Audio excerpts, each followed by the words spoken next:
ভারতের এনার্জি সেক্টরের সবচেয়ে বড় নামগুলোর একটা হলো কোল ইন্ডিয়া। আর সম্প্রতি এই কোম্পানিকে নিয়ে আলোচনা কিন্তু তুঙ্গে। কিন্তু হঠাৎ করে এত কথা হচ্ছে কেন? চলুন আজ সেই ব্যাপারটা একটু তলিয়ে দেখা যাক। ভারতের এই শক্তি দৈত্য মানে কোল ইন্ডিয়ার ভেতরে আসলে হচ্ছেটা কি?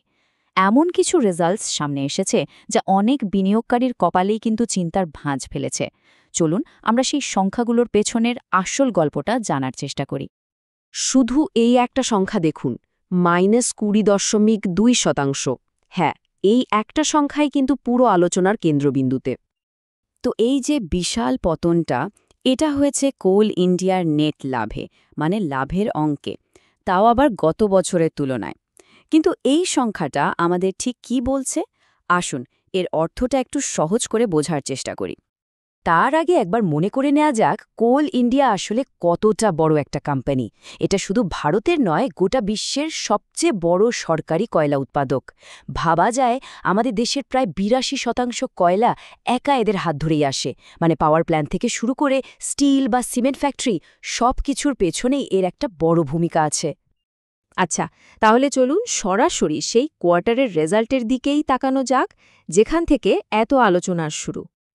এই কোয়ার্টারে কোম্পানির মোট আয় হয়েছে প্রায় ৩৫,৮৪২ কোটি টাকা। শুনতে তো বিশাল একটা অঙ্ক লাগছে, তাই না? কিন্তু আসল গল্পটা হলো গত বছরের এই একই সময়ের তুলনায় এটা আসলে প্রায় ৪.৫% কম। আর এখানেই কিন্তু চিন্তার প্রথম কারণটা লুকিয়ে আছে। কিন্তু আসল ধাক্কাটা লেগেছে লাভের ঘরে। এই চার্টটা দেখলেই ব্যাপারটা একদম পরিষ্কার হয়ে যাবে। গত বছর যেখানে লাভ ছিল প্রায় ১১,০০০ কোটি টাকার কাছাকাছি, এবছর সেটা এক ধাক্কায় নেমে এসেছে ৮,৭৩৪ কোটি টাকায়। মানে সেই ২০%-এরও বেশি পতন, যেটা আমরা একদম শুরুতে দেখেছিলাম। প্রশ্ন হল, লাভটা কমল কেন? দেখুন, পুরো ব্যাপারটা একটা চেনের মতো কাজ করেছে। প্রথমত, কয়লা উৎপাদনে কমে গেছে। আর উৎপাদন কম হলে কি হবে? স্বাভাবিকভাবেই বিক্রিও কমেছে। আর বিক্রি যখন কম, তখন গোডাউনে কয়লা জমতে শুরু করেছে।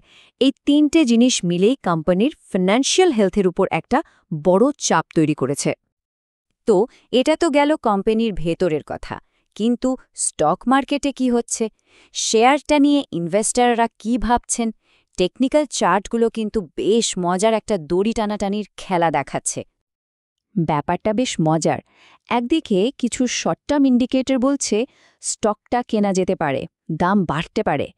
কিন্তু অন্যদিকে লং টার্ম ট্রেন্ডগুলো আবার বলছে সাবধান, বিক্রির চাপ আছে। মানে বাজার নিজেই যেন কনফিউজড, স্টকটা ঠিক কোন দিকে যাবে সেটা বুঝে উঠতে পারছে না। আর এই কনফিউশনের কারণেই স্টকটা একটা খুব ছোট জায়গার মধ্যে, একটা ন্যারো রেঞ্জের মধ্যে আটকে পড়েছে। একদিকে ৩৭২ টাকার একটা সাপোর্ট লেভেল আছে, আর ওপরে ৩৭৭ টাকার একটা বাধা। এর মধ্যেই ঘোরাফেরা করছে। সোজা কথায় বলতে গেলে টেকনিক্যাল দিক থেকে স্টকটা একটা রেঞ্জের মধ্যে বন্দী, আর মোটের উপর ট্রেন্ডটা বেশ দুর্বল আর সতর্কতামূলক। আচ্ছা, এই যখন পরিস্থিতি, তখন বড় বড় মার্কেট অ্যানালিস্টরা কি বলছেন? তাদের চোখে কোল ইন্ডিয়ার ভবিষ্যৎ কেমন? আর এখানেই গল্পে একটা বড় টুইস্ট আছে। দেখুন, এত খারাপ রেজাল্টের পরেও ২৫ জন অ্যানালিস্টের মধ্যে ১৭ জনই বলছেন স্টকটা কেনা যেতে পারে। মানে বেশিরভাগ বিশেষজ্ঞই ভাবছেন যে এই সমস্যাটা হয়তো খুব বেশি দিনের নয়। শুধু তাই নয়, তাদের মতে স্টকের দাম বেড়ে প্রায় ৪২৪ টাকা পর্যন্ত যেতে পারে। মানে এখনকার দাম থেকে প্রায় ১২ থেকে ১৩% ওপরে যাওয়ার সম্ভাবনা দেখছেন তারা। তাহলে দেখুন, কোল ইন্ডিয়ার সামনে দুটো দিকই খোলা। একদিকে এর শক্তি, মানে দেশের এনার্জি সেক্টরে এর অসংখ্য গুরুত্ব, আর সরকারি কোম্পানি হওয়ার যে একটা ভরসা থাকে সেটা। আর অন্যদিকে ঝুঁকিগুলোও পরিষ্কার, চাহিদা কম, উৎপাদনে ঘাটতি আর খরচ বাড়ার চাপ। তাহলে সব মিলিয়ে ছবিটা কি দাঁড়ালো? শর্ট টার্মে যেমন একটা চিন্তার কারণ আছে, লং টার্মে কি কোনো ভ্যালু বা সুযোগ লুকিয়ে আছে? এখানে একটা ইন্টারেস্টিং ব্যাপার হলো এর প্রাইস টু আর্নিংস বা পি রেশিও, যেটা মাত্র ৬.৫-এর কাছাকাছি। টেকনিক্যাল কথা বাদ দিয়ে বললে এর মানে হলো কোম্পানির আয়ের তুলনায় শেয়ারের দামটা তুলনামূলকভাবে বেশ কম। অনেকে এটাকে একটা আন্ডারভ্যালুড স্টক হিসেবেই দেখেন, যেখানে ভবিষ্যতে দাম বাড়ার সুযোগ থাকতে পারে। তাহলে চলুন পুরো বিষয়টা একবার এক ঝলকে দেখে নিই। পারফরম্যান্স সম্প্রতি ভালো নয়, টেকনিক্যালি স্টকটা আটকে আছে, কিন্তু অন্যদিকে ভ্যালুয়েশন আকর্ষণীয় আর অ্যানালিস্টদের বেশিরভাগই পজিটিভ। একটা বেশ জটিল পরিস্থিতি, তাই না?